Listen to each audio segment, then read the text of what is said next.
Bem-vindos ao Eng Talk, um podcast criado para o universo da engenharia, uma colaboração entre INEA e CREA. E hoje a gente está trazendo um assunto aqui que é muito importante. A gente está falando sobre projeto para aprovação, projeto elétrico, né, para aprovação da CEMIG. A gente está trazendo um cara aqui que é especialista na área. A gente vai falar hoje com o Leandro Oliveira, engenheiro eletricista. Leandro, seja bem-vindo ao Eng Talk. Boa tarde a todos. Meu nome é Leandro, de Oliveira Trindade. E eu atuo aí na região, sou natural de Ubaporanga, atualmente resido em Piedade de Caratinga. E atuo aqui na região com projetos elétricos, solicitações na CEMIG, de todas as formas aí. Beleza. Meu nome é Edgar Marques, apresentador que vos fala aqui, e hoje a gente vai iniciar aqui até dando os parabéns à iniciativa, do INEA e do CREA, que está sempre trazendo assuntos relevantes aqui para a nossa sociedade. E hoje a gente vai estar falando aqui, sobre esse tema que gera muitas dúvidas. Sim, exatamente. É um tema que tem muitos mitos aí. Tem demais. E a gente vai tirar todos esses mitos aí com o Leandro, que literalmente faz isso aí na prática, tá bom? Ô, Leandro, a primeira coisa que eu queria te perguntar é o seguinte: para começar, o que é, no caso, exatamente assim, um projeto elétrico da CEMIG? O que são as exigências da CEMIG que ela faz? Então, o projeto elétrico em si para a CEMIG, ele é um documento que ela solicita do consumidor ali, para estar garantindo que aquela instalação, aquele padrão ou aquela subestação de energia, o que seja, ele será construído de acordo com as normas dela e com outras normas aí de instalações elétricas vigentes, para assegurar aí segurança e confiabilidade do sistema, porque atenda aos padrões dela. E a questão de quando ele é exigido. Todo projeto, qualquer engenheiro que faça um projeto, ele tem que emitir uma ART, que é uma anotação de responsabilidade técnica. Ele entra no site do CREA e emite esse documento. E a CEMIG exige esse documento, por exemplo, para padrões aí de... Por exemplo, o cliente tem 3 caixas da CEMIG. Se ele quiser adicionar uma 4ª caixa, ele tem que ter essa ART de projeto, que a gente fala. Então, a CEMIG, ela pede isso aí para ver que o padrão tem um responsável técnico, tem uma pessoa responsável por aquilo ali e que aquele padrão será construído dentro de suas normas. Situações em que ele é exigido, o projeto em si. O projeto executivo em si, ele somente é exigido para aprovação na CEMIG para empreendimentos que têm uma demanda de carga a partir assim, de 304 kVA, para ser exatos.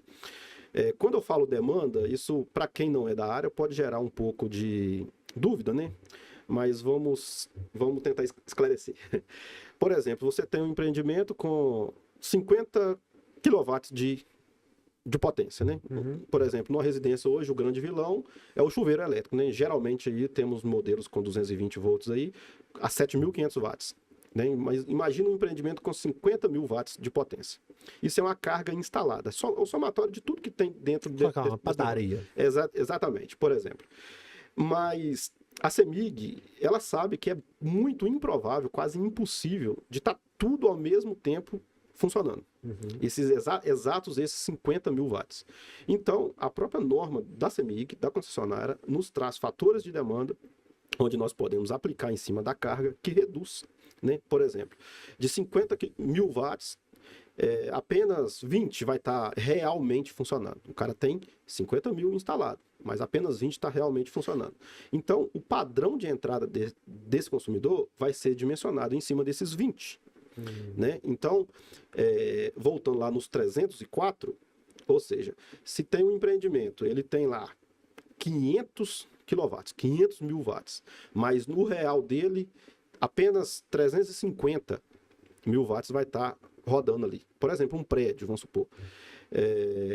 Aí, nesse caso, passou de 304 kVA, esses 350 seria kVA. Os 500 seria quilowatts, entendeu? Aí, passou desses 304, ela pede um projeto elétrico executivo para uma subestação que vai atender esse cliente. Mas para padrão em si, desde que não ultrapasse esses 304 kVA, ela não solicita o projeto executivo, mas ela solicita a responsabilidade técnica de um engenheiro, que é a ART. E o projeto, quando a gente vai emitir a RT, a gente tem que fazer o projeto. Esse projeto ele tem que ir para campo. Porque não existe isso. Não existe. Você não pode emitir um RT do nada. Você tem que realizar um projeto, enviar para o eletricista, para o proprietário, para ele apresentar para o seu eletricista, o padronista lá que seja, para ele estar executando o padrão dentro do que está no projeto. Entendeu? Tá, mas aí uma pergunta que eu te faço. Existem pessoas que vendem essa RT, Ô, rapaz, esse projeto? aí a gente entra nas coisas de mercado, né? Aham. E no mercado existe muita coisa, né? Eu tenho visto... Isso é bom para conscientizar o pessoal. Né? Sim, é bom. Entender as coisas. Exatamente. Tem profissionais aí, sim, que tem... Eu não sei se ele está vendendo a RT, mas o que a gente vê de orçamento que cobram em determinados projetos de padrão, é quase que não dá para acreditar. A gente nos remete a que ele está só vendendo a RT, está só emitindo para passar na CEMIG, o que é errado. Né? O ideal seria que a CEMIG cobrasse realmente o Projeto. executivo, entendeu? É, Mas porque é uma responsabilidade muito grande. Muito pro grande. próprio engenheiro também. sim, muito grande. Você emite uma RT ali, você tem. A sua responsabilidade Se está lá. deu algum BO depois, é com Você é né? responsável. Por isso que a CEMIG exige essa ART, entendeu? Perfeito. E no caso, para a questão de aprovação, o que a CEMIG exige? Você fala de documentação, É. essas coisas. Então, o que acontece? A CEMIG, como qualquer outra distribuidora de energia elétrica do país, ela é regida pela Resolução 1000 da ANEEL, né? Que é a Agência Nacional de Energia Elétrica. E essa resolução, ela estabelece ali a documentação que ela exige do cliente, que a concessionária deve exigir, ela estabelece ali os prazos que a concessionária tem que cumprir. Então, assim, atualmente, né, a CEMIG exige documentos pessoais da pessoa, ou se for pessoa jurídica, documentos da constituição da empresa da pessoa, documento de posse do imóvel, onde será construído esse padrão, ou a subestação que seja, um documento de regularidade na prefeitura, né, que seja uma certidão de numeração ou um IPTU, entendeu? E uma planta de situação em determinadas situações, não em todas, e um formulário que ela disponibiliza no próprio site dela, que a gente tem que preencher esse formulário nos moldes dela para estar enviando essa solicitação. Quando eu faço, né, nós engenheiros fazemos a solicitação em nome do cliente, que geralmente é o que acontece, uma procuração assinada pelo cliente. E quais são os principais tipos de padrão que existe? Então, principais tipos de padrão. Os mais comuns de todos que você vê em qualquer rua que você vai passar são padrões monofásicos, né, uma caixinha pequena, geralmente, ou bifásicos, mas existem trifásicos, né, aí tem os padrões caixa única, aí tem padrões de medição coletiva, que seria um prédio, né, agrupamento de medição, entendeu? Mas eu sou consumidor, como que eu sei também qual que é o tipo do meu caso? O seu caso, então, por exemplo, você entrou em contato comigo querendo, Leandro, eu estou construindo minha casa, eu quero um padrão.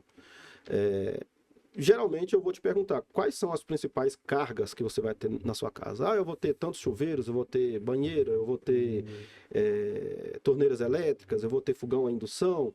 Tudo isso interfere no tipo de padrão que você vai ter. Então a gente faz esse levantamento de carga, a gente calcula a demanda que você vai precisar.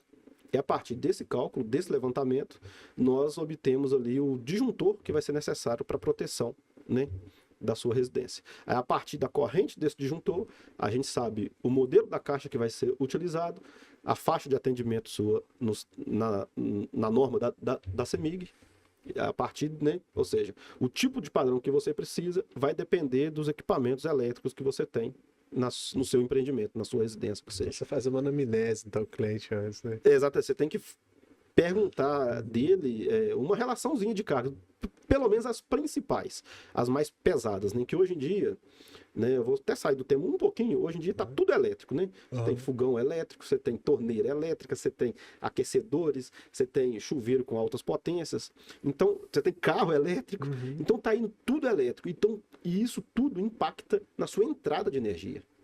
Entendeu? Tudo impacta, porque você vai acrescentando coisas, vai chegar um ponto que o seu padrão ele não vai suportar, o disjuntor vai cair, ou a fiação vai derreter, o que seja. Né? Então, quando você está construindo e você já tem uma previsibilidade ali do que você vai ter, você já passa isso ali para o responsável técnico seu, que vai solicitar esse padrão, ele vai fazer uma demanda e vai te falar, ó, o seu disjuntor necessário é esse. Através desse disjuntor, o cabeamento tem que ser esse, a quantidade de hastes de aterramento é essa. Tudo isso tem descrito na norma da CEMIG também. Entendeu? E quando você, por exemplo, a casa que eu acabei de construir, meu pensamento Uhum. é, olha, agora o orçamento tá baixo, vou construir ele desse jeito, mas eu quero futuramente fazer uma casa inteligente, né? Colocar. Entendi. Você sempre deixa isso também claro, olha, você vai mudar alguma coisa, futuramente posso deixar uma sobrinha aqui. Então, o que acontece? Se você tem essa pretensão de tornar ela uma casa inteligente, se a alteração da sua carga, né, dos equipamentos elétricos que você tiver, não é uma alteração considerável, né? Na maioria dos casos, quase 99, 98, 97% ali, o padrão já existente atende. Mas se você começar aumentando principalmente cargas resistivas, né? O que é cargas resistivas? Acrescentou mais 2 chuveiros. O chuveiro tem uma resistência. Acrescentou uma banheira de hidromassagem. Acrescentou uma piscina com aquecimento. Acrescentou um fogão a indução. A gente tem modelos de fogão a indução aí com resistência de 9.000 watts. Então é uma pancada na rede. Aí, nesses casos específicos, assim, você costuma ter que trocar seu padrão. Porque é muito difícil, é até inviável, né, financeiramente, você está construindo uma casa e colocar um padrão sobredimensionado, né, com um disjuntor muito alto, para uma casa que você não vai usar nem, às vezes, 40% daquilo. Às vezes, esse futuramente pode ser muito longe, você gastou um dinheiro, né, quase que à toa, vamos dizer, entendeu? Entendi. Agora, quais são os maiores erros, como eu te dizer, por clientes e os engenheiros também em relação à execução do projeto? Os maiores erros, vamos lá. Documentação, não se atentar à documentação necessária. Mais pega? É o que mais pega. O que mais pega. Parte burocrática. Parte burocrática. É o que mais pega o pessoal. E existe muito mito no... Como é que fala? No mercado, do que o engenheiro ele resolve tudo. Né? Realmente, engenheiro é solucionador de problemas. Aí para resolver. Nós somos solucionadores de problemas. Só que, por exemplo, a CEMIG ela exige, né, tantos documentos que tem muitos consumidores que acham que é só pedir um engenheiro e ele vai se virar. Acha que não tem que passar documento, acha que não tem que assinar nada, acha que quando a gente pede uma série de documentos, até faz cara feia. Tipo assim, esse cara não precisa disso, para que ele tá pedindo? Mas realmente precisa, entendeu? Não é do nada, não é do além, né? Então, os principais erros é documentação, é enviar documentação faltando, é não atentar ao formulário. A CEMIG costuma, quase que o tempo todo, quase que de meses em meses aí, ela muda os formulários dela, ela atualiza a versão desse formulário. Então, se você entrar um formulário que estava valendo no mês passado, pode não valer nesse mês. Aí você só preencheu ele e enviou, ela vai recusar sua solicitação, porque o formulário está desatualizado. Então, esses são os maiores erros, entendeu? Agora, em relação à questão de dívidas, irregularidades ali, se eu tenho algum problema assim, isso pode impactar na hora que eu vou pedir uma outra ligação? Como que isso impacta para mim? Sim, sim.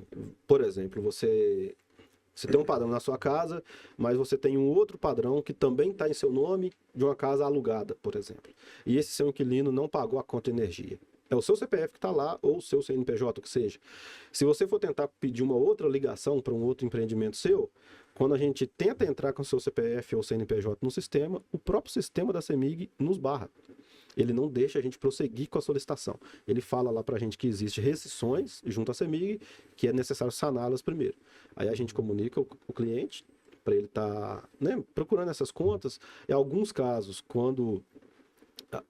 alguns casos específicos, a gente consegue até baixar esses PDF dessas contas e enviar eles para o cliente está sanando, e após ele sanar essas contas, aí a gente consegue dar andamento no serviço. O sistema da CEMIG não nos deixa ir para frente se tiver débitos ativos. Agora, quando a gente vai falar de mercado, a gente imagina que você vê muita coisa errada aí, né? Até em relação à questão de segurança. Sim. Quais são os cuidados que o engenheiro tem que tomar assim, em relação à questão da criação do projeto para ter essa segurança em relação a normas da BNT junto com a CEMIG? Junto com a CEMIG? Então, o principal é a atenção. Por quê? Como é que eu explico? Cada projeto é um projeto, lógico. Cada projeto é um projeto. Mas o que acontece? Por ser padrão da CEMIG, tem muito projeto que é parecido. Por exemplo, você tem um empreendimento ali com 8 caixas de medição, aí tem vários empreendimentos com 8 caixas de medição. Então, os projetos eles são bem parecidos, mas a gente não pode simplesmente cair no automatismo e não revisar. Então, o que acontece é a pessoa, o engenheiro, né, alguns profissionais entram no processo automático e deixam esse automatismo tomar conta. E toma reprovas por causa de coisas bobas. Vamos, né, por exemplo, né? Então, assim, atenção no que está se fazendo, porque cada projeto tem a sua particularidade, cada padrão tem sua particularidade, cada subestação da CEMIG tem a sua particularidade, e o ideal é que o cara, vamos supor, a pessoa recebeu uma solicitação para um projeto, ele realmente foque naquele projeto, né, e tenha atenção e responsabilidade ali no que está fazendo, para não ter problema, né? Você está falando que mudou algumas coisas ali, né? Questão de procedimentos aí e normas técnicas da CEMIG. Isso muda com frequência? E o que mudou nos últimos tempos, assim, que os profissionais dessa área têm que se atentar? Então, a CEMIG, ela atualiza formulários, e isso é uma das coisas Muito que constante muda. mesmo? Muito constante. Muito costuma, igual, em janeiro a gente teve uma atualização e agora nós já tivemos outra atualização de formulário. Então, pelo menos umas 3 vezes no ano ela muda os formulários. Então, se a gente não se atentar, vamos supor, eu salvei o formulário no computador, quando chega eu vou preencher, sempre preencher. Não, você tem que sempre entrar e fazer o download. É o ideal, que aí você sempre pega a versão atual. E com relação a padrão em si, a mudança mais recente que tivemos é em padrões com disjuntores de 63 amperes, sejam eles monofásicos, bifásicos ou trifásicos.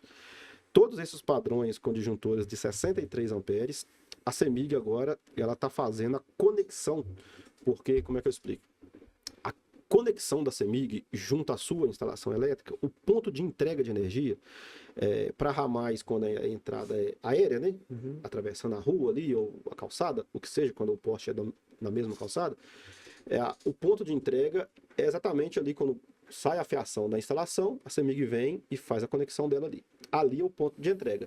Dali para sua residência, para o seu empreendimento, é sua responsabilidade, e dali para trás é responsabilidade da CEMIG.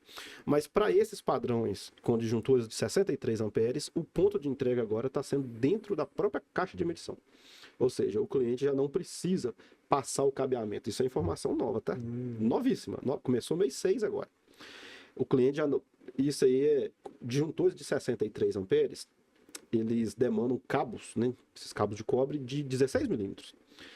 Para esses padrões exclusivos, né? Somente para essa faixa de atendimento, né? Se o cabo já passar para cabo de 25, já não vale isso que eu estou falando. Então, apenas para disjuntor de 63, com cabos de 16 amperes, de 16 milímetros, a CEMIG vai entrar com o ramal dela até dentro da caixa de medição e vai fazer a conexão ali dentro. O que o consumidor, né, o padronista que foi executar o padrão tem que fazer é deixar a gente chala pernas de cabo, né, com as pontas crimpadas de 50 centímetros dentro da caixa, para a CEMIG fazer a conexão do alumínio com o cobre ali e conectar o medidor.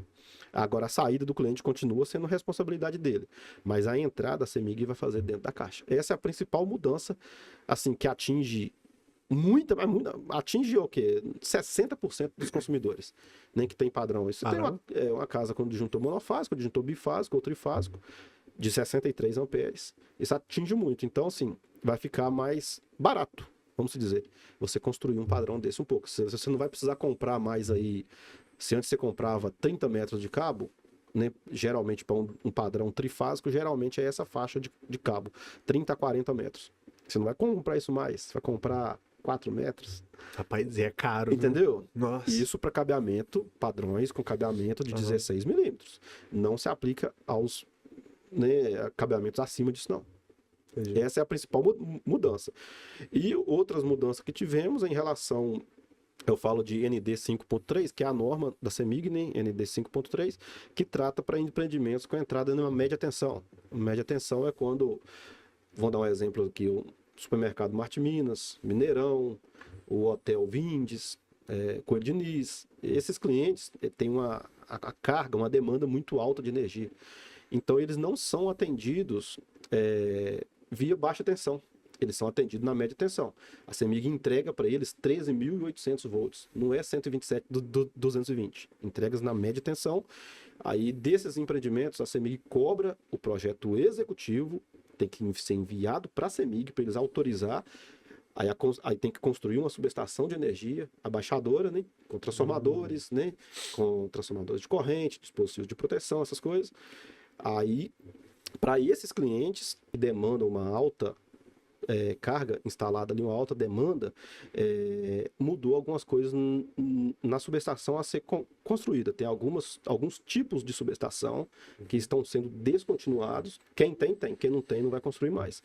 A CEMIG está adotando um modelo aí de subestações blindadas, que são uns cubículos, geralmente no tamanho de uma mesa dessa aqui. Metálico, todo metálico, com os equipamentos de proteção tudo dentro desse cubículo. Esse cubículo ele já costuma vir pronto. Já compra ele pronto, entendeu? E ele pode ficar tanto exposto ao tempo, quanto dentro de um local de alvenaria. E até, né, uma das subestações da CEMIG que está sendo descontinuado, a gente chama de posto 2, que é exatamente a subestação de alvenaria. E o cara tem que construir, tem as normas a seguir lá nas paredes, tem que ter porta corta-fogo, tem um monte de coisa. E essas subestações elas estão sendo descontinuadas e a CEMIG está adotando esses modelos de subestações blindadas. Mas isso vai atingir só esses clientes que demandam uma alta demanda, né, de energia. Geralmente para disjuntores aí acima de 600, 800, 1000 amperes para cima. Entendeu? Olha, quero construir, né? E quero uma dica prática sua de como montar meu projeto sem ter dor de cabeça. Rapaz. Quais são as dicas práticas? Dicas práticas, vamos lá. Você começou a obra. Você marcou o terreno lá, nivelou, antes de você concretar, antes de você criar vigas, antes de você criar pilares, já contrata ali um engenheiro eletricista, já passa para ele uma relação de cargas que você prevê de ter ali, já para ele dimensionar seu padrão. Entendeu? Não que seu padrão vai ser ligado ali, não tem nem como, a construção está começando, mas você já deixa ali pronto, quando você começou a subir a parede, bateu pelo menos a primeira laje, já constrói o padrão, já deixa ele pronto. E outra, faça contato também com o eletricista, no quesito instalações elétricas de um modo geral, cresça uma obra junto com a elétrica, para você não jogar dinheiro fora. Por quê? Se você deixar uma obra na mão só de pedreiro, vamos supor, se o cara contrata é o mais pedreiro, comum, né? que é o mais comum que acontece. Não estou desmerecendo o serviço dos pedreiros, não é isso. Seu galho, cada um no seu galho, exatamente. Mas quando deixa para os pedreiros passar conduítes, tubulação, essas coisas, quando chega a parte da elétrica, começa a quebradeira. Porque não dá conta. Às vezes, o que o cara vai ter num empreendimento, às vezes o eletricista chega lá, tem um quadro que cabe 4 disjuntores e o cara precisa de um que cabe 30. Tem que quebrar, tirar aquele quadrinho, jogar fora, colocar outro. Aí tem um conduíte de 3/4 saindo desse quadro para distribuir para toda a instalação. Não existe isso. Entendeu? Então, assim, existe, na verdade. Existe. Como é que fala? No conceito ideal, não deve existir isso. Então, quando você cresce a obra junto com eletricista e hidráulica, você otimiza e torna sua obra mais eficiente. Mas essa dica é sensacional. Porque sensacional. Eu acho que ninguém presta atenção nisso. Cresça Todo junto. mundo faz primeiro pedreiro, depois vai ter quebradeira. E quebradeira é dinheiro que está sendo jogado fora. Entendeu? Você vai ter que comprar mais coisa, vai ter que quebrar, vai ter que pagar a mão de obra mais cara, porque para o cara quebrar, ele vai cobrar mais caro. Para o pedreiro refazer um serviço, ele vai cobrar de novo. E cobra. De novo. Então, assim, quando se tem uma construtora, geralmente a construtora já sabe disso. Mas quando você contrata um pedreiro, principalmente se o cara está na empreitada, ele vai colocar os conduítes o mínimo possível para não ter dor de cabeça e acelerar o serviço. Né? Não tira o mérito dele, não é a área dele. Mas se deixar por conta dele, é isso que ele vai fazer. Entendeu? Quando você contrata um profissional da área, ele vai acompanhar a sua obra e vai fazer o que tem que ser feito. Vai crescer a obra junto, você vai otimizar ali, você vai gastar, financeiramente dizendo, você vai gastar o que você realmente precisa gastar, você não vai gastar além. Entendeu? Então a dica é essa. Com relação à CEMIG, for começar a obra, já olha com o padronista ou com o engenheiro para deixar as marcações, os locais, para não ter quebradeira você jogar dinheiro fora. Essa é a dica crucial. Entendeu? E com relação à documentação, se você tem ciência que o imóvel não está regularizado certinho, corre atrás de regularização, porque essa parte burocrática também é muita dor de cabeça. A CEMIG, ela quer certinho. Se é um imóvel não tem documentação nenhuma, corre atrás da prefeitura, regulariza. Se é rural, corre atrás da documentação, faz documentação, tudo direitinho. Documentos que a CEMIG aceita. Contrato de compra e venda, desde que é autenticado em cartório. Escritura ou registro, entendeu? Documento fiscal, né? Esses que eu falei é documento de posse. Ela cobra um documento de posse. Documento fiscal, certidão de numeração da prefeitura. Mas para você emitir uma certidão de número na prefeitura, seu imóvel tem que estar regularizado, né? Ou IPTU. Então, isso tudo serve. Documento fiscal e documento de posse. Os dois andam juntos. E do mais é documentos ali da pessoa, pessoal, entendeu? E é isso aí. Cria essa obra junto com todos os profissionais. Não terá dor de cabeça e não, como é que fala? Não se iludam.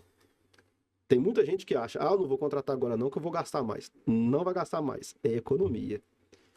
Quando você quer essa obra junto, é economia que você tem. O dinheiro que você vai gastar é o que você realmente precisa. Quando você não cria essa obra junto com todos os profissionais de todas as áreas envolvidas para aquele empreendimento, você vai gastar mais dinheiro depois. Igual, por exemplo, você citou que queria, né, pretende talvez ter uma casa inteligente com automação. Já conversa com o eletricista que tenha uma ciência de automação. Por exemplo, um exemplo simples, você tem um apagador. Se você futuramente quer automatizar ali, colocar um inteligente com controle no telefone, você precisa de um fio neutro naquele ponto. E geralmente os apagadores atuais é só um fio fase e um retorno para a lâmpada. Nenhum eletricista leva um neutro no apagador e deixa lá. Mas se você pretende ter automação, você vai precisar de um neutro lá. E se sua casa tiver rebaixamento, como é que você faz depois? Vai ter que cortar o teto para passar mais um fio? Vai ter que ficar abrindo, gasto com pintura, com reparos, entendeu? Então, assim, se você tem essa intenção, você vai gastar um pouquinho a mais de fiação, mas depois você não vai gastar mais nada. Entendeu? E o preço das coisas sempre sobe. Então é melhor você gastar agora que estava barato do que depois que vai estar mais caro. Então, assim, se o lugar tem só o apagador, o eletricista, se ele já está ciente que você pretende ter uma automação, ele vai trazer a fase, vai subir com retorno para a lâmpada e vai deixar um neutro ali, isoladinho, quietinho ali. Quando você for fazer a automação, é só colocar, é só trocar o apagador.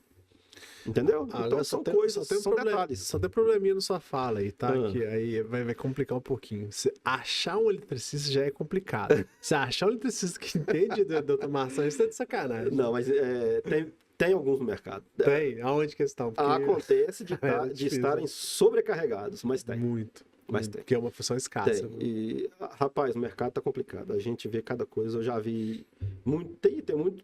Vamos colocar entre aspas, profissionais que pegam um serviço, recebe 30%, 40% da obra e some. O cliente nunca mais acha. Tem um que começa o serviço e não volta. E tem outros que conheço profissionais aí que são impecáveis. São impecáveis. Tem cara que são sensacionais. A gente pode entregar uma obra e fechar os olhos, que o cara vai fazer melhor do que a gente até imaginava. Tem profissionais muito bons aí. E esses estão sobrecarregados. E muito. Agora, você está dentro desse mercado, principalmente da CEMIG, provavelmente você está ligado nas novas tecnologias que estão por vir aí, né? Você vê um futuro diferente aí para o tipo de trabalho que a CEMIG faz? Por exemplo, eu acho bacana alguns países aí que tem, por exemplo, todos os fios que vão debaixo da terra, subterrâneos. Você vê algum dia isso acontecendo aqui no Brasil?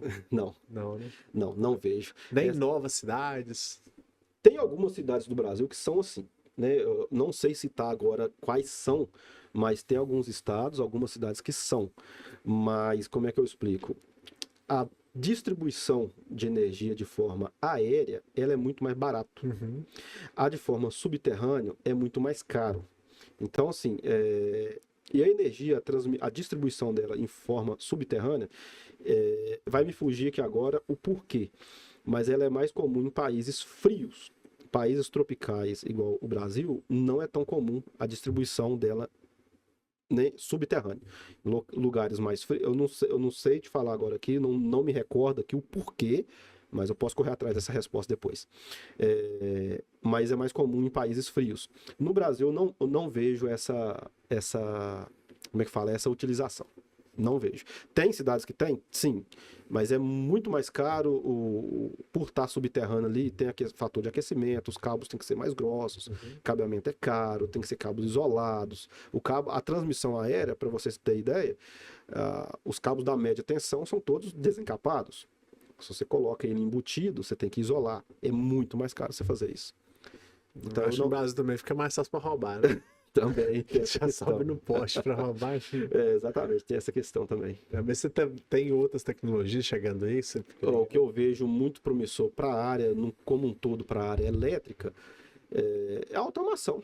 Casas inteligentes, isso vai chegar. Já existe, né, demais, na nossa região tem algumas casas, tem muitas casas assim, mas isso vai chegar ainda com mais força e vai demandar mais profissionais com mão de obra cada vez mais especializada.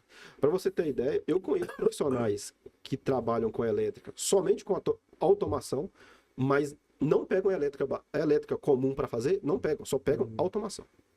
São eletricistas de automação. Quase que é pedreiro de acabamento, né? Quase isso. Da mesma forma que a alvenaria evoluiu, né? Antigamente o pedreiro fazia tudo. Ele fazia a estrutura, ele construía a parede, ele colocava cerâmica, ele fazia quase que a elétrica também, hidráulica. Hoje em dia não, hoje em dia tem o bombeiro hidráulico, hoje tem o azulejista, né? Hoje tem Então, assim, a elétrica ela vai migrando para esses caminhos também, ela vai aumentando o leque de atuação do profissional.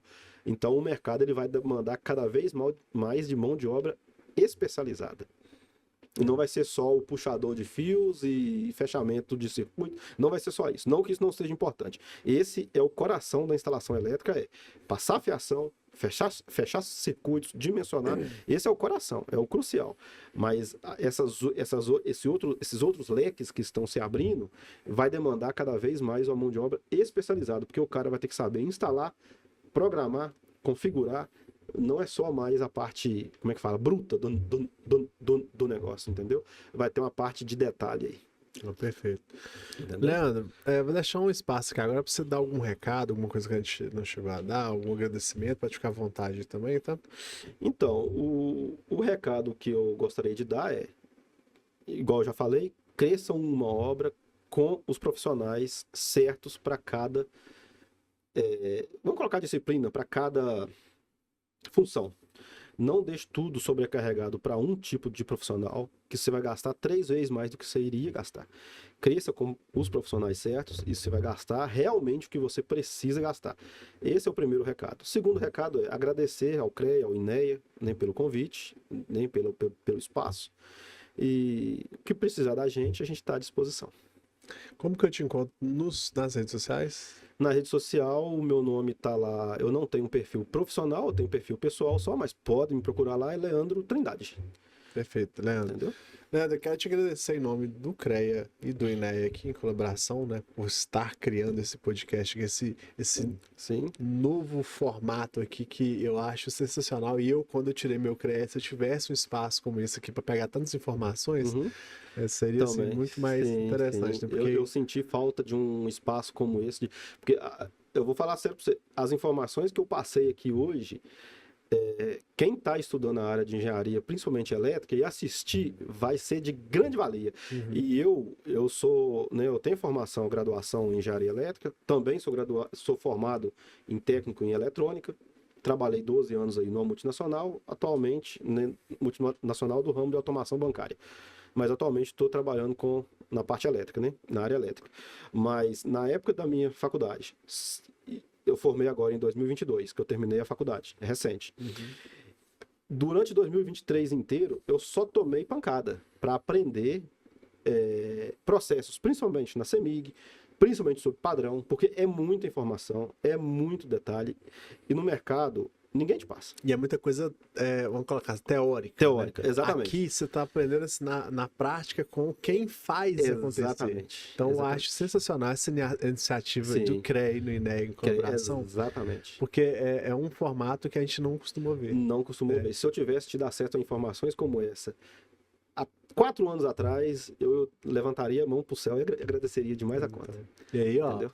aproveita a oportunidade aí, estudantes de exatamente. engenharia que nos acompanham aí. Eu acho que isso aqui é uma oportunidade Sim. única para vocês até olharem também o mercado como um leque, né? Porque às É um vezes leque. você entende que só tem uma ou Só duas tem opções. instalações elétricas como. Não. E, cara, tem muitas Tem muita opções coisa. e a gente já trouxe profissionais aqui de diversas áreas da Sim. engenharia que conseguem te abrir essa mente. A né? gente até se perde no leque de opções, pra você ter ideia. Exatamente. Mas é uma coisa que quando você sai da faculdade, bom. não tem tantas opções. Não né? tem, Você não exatamente. conhece Você as não opções conhece que as estão no opções. mercado na prática. E outra coisa, você só vai conhecer quando você entra no mercado. Não existe uma resposta. Outra coisa que eu deixo para qualquer pessoa que estiver ouvindo, assistindo, não existe resposta pronta para ninguém. Não existe. Não existe. Você vai achar ela, mas você vai procurar, vai ter que vasculhar. E não é fácil, não. Não é fácil, não. É noite sem dormir, é cabeça doendo, mas faz parte. É isso aí, cara. É isso aí. Mas dinheiro nasceu pra isso. Nasceu né? para isso, Resolver. exatamente. Então, Resolver tá certo. problema. Entendeu? Novamente agradecer em nome Obrigado. da colaboração aí do INEA e do CREA, né, pela sua participação. Espero que vocês tenham aprendido bastante coisa aí, né, sobre projetos, né, de aprovações CEMIG, de aham. projetos da CEMIG. Eu acho que foi sensacional aqui, explanou bastante coisa aqui interessante. Obrigado ao mesmo por presença. Vou pedir para vocês entrarem novamente lá no Instagram do CREA, tá? CREA_Caratinga, ó, desculpa, do INEA _Caratinga. Ali vocês vão conseguir achar muitas informações de profissionais já validados pelo mercado, né? Sim. O Leandro que está aqui na nossa frente hoje. Vai lá que vocês vão pegar muita informação bacana, cara. Segue lá no Instagram deles, vai ser sensacional o aprendizado que vocês vão ter lá, tá? Obrigadão pela presença e eu vou pedir só mais uma ajudinha para vocês que estão nos assistindo aqui. Se vocês têm alguém, né? O Leandro veio aqui, trouxe informações de qualidade pra gente. Tem alguém que vocês acham que é interessante estar aqui com a gente, passando essas informações? Entra lá no Instagram ou no próprio YouTube que chama a gente, manda quem que vocês querem ver aqui. Talvez o próximo convidado pode ser até Sim. você, tá bom? Exatamente. Obrigadão pela presença, obrigadão, Leandro. Obrigado. E até o próximo episódio. Valeu, tchau, tchau.